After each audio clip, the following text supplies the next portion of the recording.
بسم اللہ الرحمن الرحیم۔ السلام علیکم۔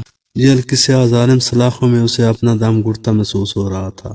اپنا سے جدائی کا غم ناقابل برداشت تھا۔ وہ دن رات پچھتاوے کے آنسو بہاتی مگر بے سود۔ گزرا وقت کبھی اس کے ہاتھ نہ آ سکتا تھا، بلکہ پردہ اسکرین کی مانند اس کے سامنے تمام مناظر چلنے لگتے۔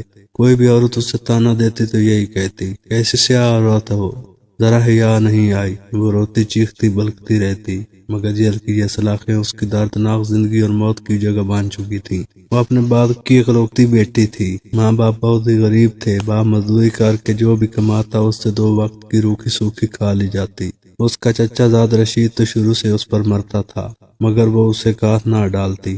اسے شروع سے ہی امیر زادوں کی بیوی بننے کا شوق تھا۔ روٹی کو تو وہ ترس چکی تھی۔ جوان ہوئی تو ارمان بھی جوبن پر آ گئے۔ گلی کے کئی لڑکے اس پر مرتے تھے۔ بیاد حسین تھی، اس لیے غرور بھی کرتی۔ جلد ہی اس نے ایک آدھ لڑکے سے بات کرنے کے بعد کھانے منگوانے شروع کر دیے۔ وہ اپنی عزت کی حدود کو جانتی تھی، مگر اس کا مقصد صرف باہر کی دنیا گھومنا اور کھلا کھانا پینا تھا۔ باپ کو اس کے حالات کا علم ہوا تو اس نے زبردستی چچا زاد رشید سے نکاح پڑھوا دیا۔ اب وہ رشید کی بیوی بن کر اس کے گھر رہتی۔ رشید جو کہ سموسوں کی ریڑھی لگاتا تھا، شادی کے شروع میں تو وہ اچھا خاصا کھلاتا رہا، مگر آہستہ آہستہ وہی پرانے دن آنے شروع ہو گئے جب وہ بھوک سے بحال ہوا کرتی تھی۔ رشید تو اسے بالکل ناپسند تھا۔ وہ اسے محبت سے دیکھتا بھی تو اسے خوب ڈانٹتی اور اپنی طرف دیکھنے سے بھی منع کر دیتی۔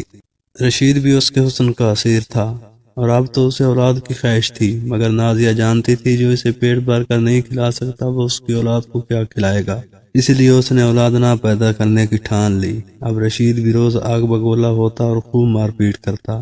وہ روز روز رشید کی مار پیٹ کھا کر تنگ آ چکی تھی۔ وہ کہیں دور ایک آزاد پنچھی کی طرح اڑنا چاہتی تھی۔ وہ اس ظلم سے نجات بھی حاصل نہ کر سکتی، کیونکہ جانتی تھی وہ والدین کے گھر واپس بھی نہیں جا سکتی، کیونکہ وہاں فاقوں کے طوفان منڈلا رہے تھے۔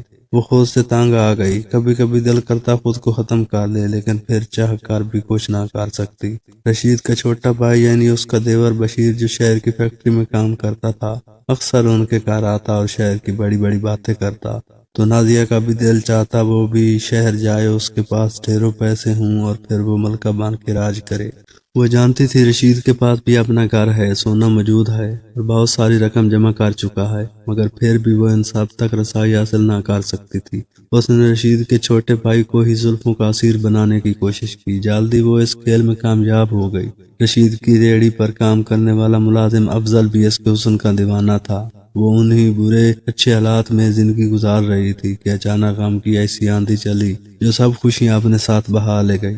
وہ روتی رہی، بلکتی رہی، زور زور سے چیختی رہی، مگر کوئی اس کی مدد کو نہ آیا۔ اس بھیانک رات میں نقاب پوش ڈاکوؤں نے زبردستی گھر میں گھس کر فائرنگ کی۔ فائر رشید کے سینے میں لگا اور وہ وہیں گر کر فنا ہو گیا۔ رات کے اس پیر جب سب آرام کی نیند سو رہے تھے، اس نے اپنی چیخوں سے سب کو جگا دیا۔ اس کی دردناک چیخوں سے ہر کوئی غم میں مبتلا ہوتا نظر آیا۔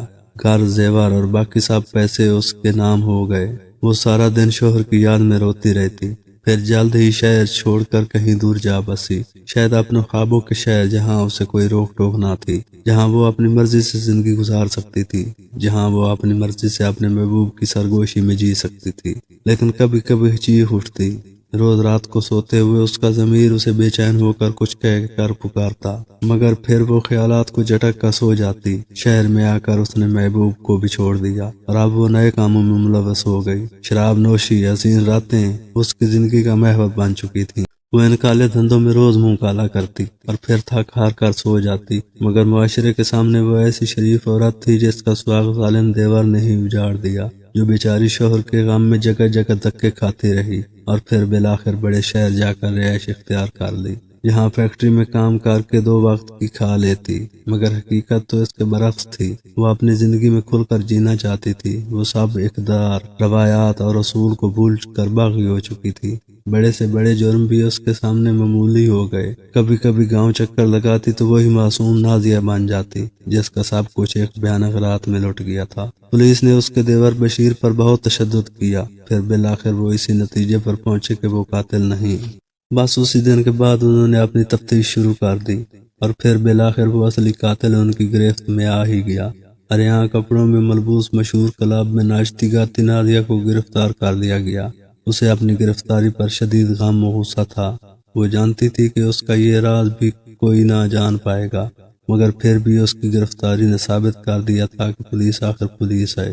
لیڈی انسپیکٹر نے اسے خوب پیٹا۔ وہ بار بار اس کے جرم کی داستان پوچھ رہی تھی، مگر نازیہ تھی کہ بس رونی صورت بنا کر یہی کہتی، میں نے کچھ نہیں کیا۔ روز اسے خوب مار پڑتی، آخر جسم کے زخموں کی خاطر تنگ آ کر اس نے حقیقت اشکار کر دی۔ رشید مجھ پر ہمیشہ ظلم کرتا تھا، اچھا پیسہ ہونے کے باوجود اچھی روٹی نہ کھلاتا تھا، روز مارتا، کبھی کہتا اولاد پیدا کرو۔ میں اس سے اکتا گئی تھی۔ پھر اس کا بھائی شہر سے آیا تو میں نے اسے زلفوں کا اسیر بنایا۔ ادھر رشید کی ریڑھی پر کام کرنے والے افضل کو بھی اپنا دیوانہ بنا لیا۔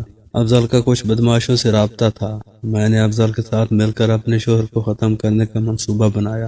میں جانتی تھی کہ میرا دیور شراب کا عادی ہے، اکثر شراب پی کر ہمارے ہی گھر آ جاتا۔ اس روز بھی اس نے خوب پی۔ پھر میں نے اسے نیند کی گولیاں کھلا دیں اور اپنے منصوبے کو پورا کرنے کو تیار ہو گئی۔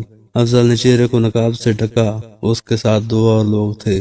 وہ گھر میں داخل ہوئے تو میں نے اچانک شور ڈالا۔ میرا شوہر باہر آیا تو انہوں نے تھوڑی سی لڑائی کے بعد فائر اس کے سینے پر مارا۔ میں وہیں پھوٹ پھوٹ کر رونے لگی، اپنے کپڑے بھی پھاڑنے لگی۔ پھر افضل کی پستول بشیر کے ہاتھ میں پکڑا کر اسے صحن میں لٹا دیا، اور میں نے پولیس کو یہی بیان دیا کہ یہ ظالم میری عزت لوٹنا چاہتا تھا، اور میری عزت کے رکھوالے میرے ہی شوہر کو اپنے سگے بھائی کو موت کی نیند سلا دیا اور صدمے سے بے ہوش ہو گیا۔ میں افضل کے ساتھ کئی دن شہر رہی۔ اس نے مجھ سے بے وفائی کی، میں نے اسے چھوڑ کر نشہ شروع کر دیا۔ میں نے اپنے آپ کو باغی کرنا چاہا۔ میں اپنی مرضی سے جینا چاہتی تھی، مگر ان سب میں غلط، صحیح، حرام، حلال، اقدار، روایت سب بھول گئی۔ میں بہت بری عورت ہوں۔ وہ اپنا بیان دیتے ہوئے پھوٹ پھوٹ کر رو دی۔ لیڈی پولیس نے بیان لکھنے کے بعد نازیہ سے کہا، اب پچھتانے کا کیا فائدہ؟ جب تمہیں اللہ نے عزت کی زندگی دی تو تم نے قدر نہ کی اور یہ سوچا کہ دنیا کو دھوکہ دے سکو گی، مگر تم بھول گئی کہ اصل طاقت اللہ کی ہے۔ مجرم چاہے کتنا ہی چلاک کیوں نہ ہو، وہ اپنا جرم کبھی نہیں چھپا سکتا۔